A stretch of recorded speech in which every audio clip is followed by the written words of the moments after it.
Kameramen lagi tuh. Live. Basis lagi siap-siap. Foto dulu sini. 24. Iya, Bang, foto dulu bang. Satu. Yuk. Ya, Bang, silakan Bang. Oke bang, mungkin seperti apa ini keputusan dari hasil persidangannya boleh dijelaskan? Baik, Assalamualaikum warahmatullahi wabarakatuh. Salam sejahtera untuk kita semua.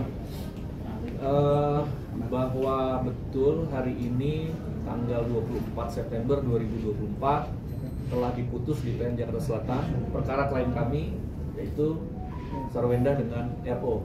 Ya, putusan itu dilakukan secara e-court, ya, jadi tidak dihadiri secara fisik, tapi dilakukan secara e-court. Nah, hasil putusannya, alhamdulillah, memang diputus sesuai dengan keinginan penggugat. Ya, meskipun kami sebagai tergugat tidak hadir, tetapi dari awal sudah kami sampaikan bahwa kami setuju dengan gugatan yang dilayangkan, ya, sehingga dengan setujunya kami, maka kami juga tidak akan melakukan yang namanya perlawanan atau verset, ya, atau banding terhadap putusan yang ada. Jadi kami terima nanti setelah 7 hari kekuatan itu akan berkekuatan hukum tetap, ya. Dengan berkekuatan hukum tetap maka sudah sah bahwa klien kami dan kliennya Bang Minola sudah tidak lagi memiliki hubungan suami istri, ya. Oke, teman-teman, itu aja. Ada yang mau ditanya? Bang, tadi soal ini juga ada kesepakatan kan di luar pengadilan, ada banyak sekali soal harta, soal kasus dan macam, boleh diceritakan Bang? Iya, benar bahwa memang terdapat kesepakatan yang disepakati antara Ruben dan Sarwenda di luar persidangan, dan memang kesepakatan tersebut dibuat atas persetujuan bersama, begitu ya, dan diantaranya terkait dengan pembagian masalah harta. Di situ ada benda bergerak dan ada benda tidak bergerak juga, dalam hal ini properti dan kendaraan. Kemudian juga terkait dengan pengasuhan anak, memang juga disepakati oleh para pihak bahwa anak memang berada di pengasuhan oleh klien kami Sarwenda. Demikian. Bang, sedikit karena penegasan lagi Bang, tadi disebutkan berarti memang benar dari pihak tergugat tidak akan mengajukan banding. Ya, tidak mengajukan banding atau verset, ya, atau perlawanan dari first take. Ya, ini kan diputus first take, ya, diputus tanpa kehadiran dari pihak tergugat. Ya, kami tidak akan melakukan verset atau perlawanan terhadap putusan ini dan kami terima. Ya. Bang, sudah mengabarkan Sarwenda mengenai putusan ini dan responnya seperti apa Bang? Ya, kami sudah menginformasikan kepada klien kami juga, dan memang klien kami pada intinya merasa lega, ya, bahwa proses ini akhirnya telah selesai dan bisa mencapai putusan. Bang, untuk kesepakatan tadi yang itu dibikinnya kapan Bu? Kalau boleh tahu, apakah sebelum gugatan itu masuk pengadilan atau sambil jalan ketika sidang itu masuk, gugatan itu masuk baru dibicarakan seperti itu?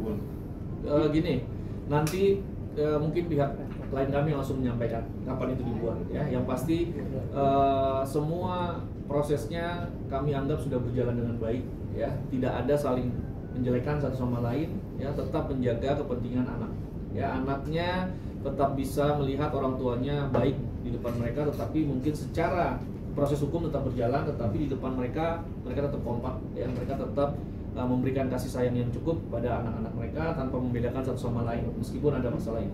Ada pembagian hari berapa Bang? Untuk Ruben berapa dan untuk Wenda? Tidak serigid itu, ya. Jadi memang natural aja. Memang kalau misalkan Ruben kosong, mungkin anak-anak akan bersama Ruben. Kalau misalkan hari-harinya memang bersama dengan Sarwenda. Seperti itu. Bang, proses ini kan selama ini adem sih, gitu, nggak ada saling tuding segala macam. Apakah itu juga petunjuk dari Abang kepada klien juga supaya berjalan ya smooth aja gitu kan, saling tuding, nggak ada kayak orang-orang sarap lah seperti itu? Gini, sebelum gugatan ini diajukan, ya, kami memang banyak berkomunikasi dengan klien, ya. Masalah sebenarnya apa sih, gitu, ya? Apakah memang sesuatu hal yang memang perlu kita adu secara fisik, ya, atau saling ngotot-ngototan? Ternyata pada saat kami komunikasi tidak perlu, gitu. Jadi dengan smooth seperti ini juga menurut kami bisa, dan akhirnya memang bisa, antara mereka juga tidak saling menjatuhkan, ya kan? Karena memang menurut kami fokus mereka selama proses ini adalah kepada anak-anaknya, Ya, masalah ketidakcocokan itu adalah alasan yang paling besar yang dibuka di pengadilan. Ya, jadi kalau teman-teman dia mau menyampaikan apa sih alasannya, alasannya adalah ketidakcocokan. Ya, baik apa yang disampaikan Bang Minola tadi juga itu betul juga. Ya, ada perbedaan cara pandang terkait mana yang didahulukan, mana yang tidak. Gitu ya, itu memang proses dan itu semua bermula dari ketidakcocokan. Ya, jadi teknis ketidakcocokannya seperti apa, detailnya mungkin nanti pada saat konferensi pers yang dilakukan oleh klien kami. Ya, mungkin menunggulah ya. Mungkin minggu depan rencananya klien kami akan bicara. Ya, yang pasti semua ketidakcocokan itu dari awal pernikahan, pertengahan sampai akhir, yang akhirnya puncaknya di akhir ya, nggak bisa tahan lagi ya sudah akhirnya harus mengajukan gugatan. Kapan terakhir mereka ketemu Bang? Gini, gugatan yang diajukan, teman-teman wartawan juga akan bertanya kenapa Ruben yang menggugat, kenapa nggak klien kami yang menggugat. Ya, klien kami jujur saja hanya fokus terhadap mengurus anak, itu yang pertama. Yang kedua, klien kami juga tidak ingin menjatuhkan wibawa suaminya saat itu. Jadi karena suaminya yang menikahi, ya dia juga yang harus mengajukan gugatan perceraian gitu. Jadi klien kami sebenarnya kalau klien kami mau egois, klien kami aja yang mengajukan gugatan ya, tetapi dia menjaga wibawa klien, menjaga wibawa suaminya saat itu ya. Jadi biar itu berjalan aja, dan alhamdulillah sekarang sudah berjalan baik dan tidak ada yang saling menjatuhkan, karena menurut kami juga sebagai kuasa hukum, Ruben juga orang yang baik ya, Sarwenda juga orang yang baik, hanya memang masalah ketidakcocokan itu yang menjadi dasar perceraian mereka. Bang, selain nafkah untuk anak, mungkin Sarwenda juga akan dapat nafkah setelah perceraian beberapa bulan itu seperti apa, Bang? Iya, terkait hal tersebut perlu kami klarifikasi di sini bahwa memang berdasarkan kesepakatan yang terjalin di luar persidangan, memang Ruben itu hanya menanggung untuk biaya-biaya terkait dengan anak-anaknya. Di luar dari itu, Sarwenda masih menanggungnya sendiri. Gitu. Jadi terkait biaya sekolah, kemudian ya suster yang berkaitan dengan anak semuanya.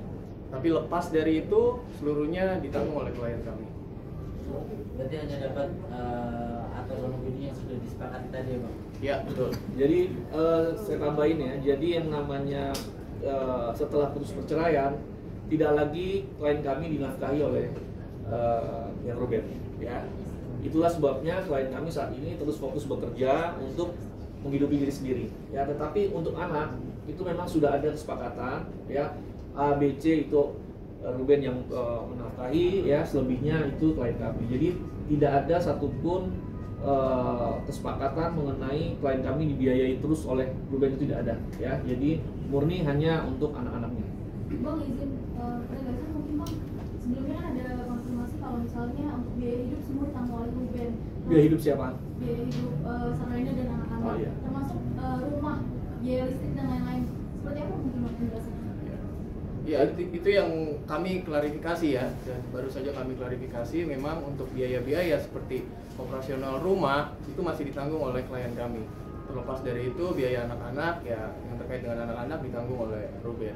Masih artinya sampai sekarang atau dari awal pernikahan sebelumnya Ruben tanggung atau baru-baru ini ditanggung Sarwenda seperti apa? Ya, seiring dengan proses persidangan ini berjalan ya. Kalau untuk waktu tepatnya kami juga kurang paham, nanti bisa ditanyakan langsung pada saat konferensi pers dengan klien kami. Jadi udah clear ya bahwa tidak ada lagi isu mengenai bahwa putus perceraian lalu Sarwenda tetap mendapatkan nafkah, tidak ya. Jadi semua yang dilakukan sekarang ini oleh Sarwenda untuk menghidupi anak-anaknya nanti ya, untuk memenuhi kebutuhan dia sendiri juga, tetapi untuk kebutuhan anak memang kita bersepakat bahwa Ruben masih menanggung gitu ya. Tapi terbatas ya, tidak semuanya ya. Yang tadi disampaikan partner saya bahwa memang sebagian Ruben, sebagian Wenda. Jadi isu yang sempat ada tadi bahwa dia menerima juga biaya hidup setelah putus, tidak, itu tidak benar ya. Listrik pun tidak? Masih Sarwenda ya. Untuk di rumah itu sebenarnya Sarwenda ya. Jadi nanti mungkin bisa ditanya langsung kalau pada saat dia konferensi pers lah ya. Tapi intinya tidak semua dibiayai oleh Ruben. Untuk anak ada nominalnya Bang? Berapa juta sebulan atau gimana? Bukan biayanya?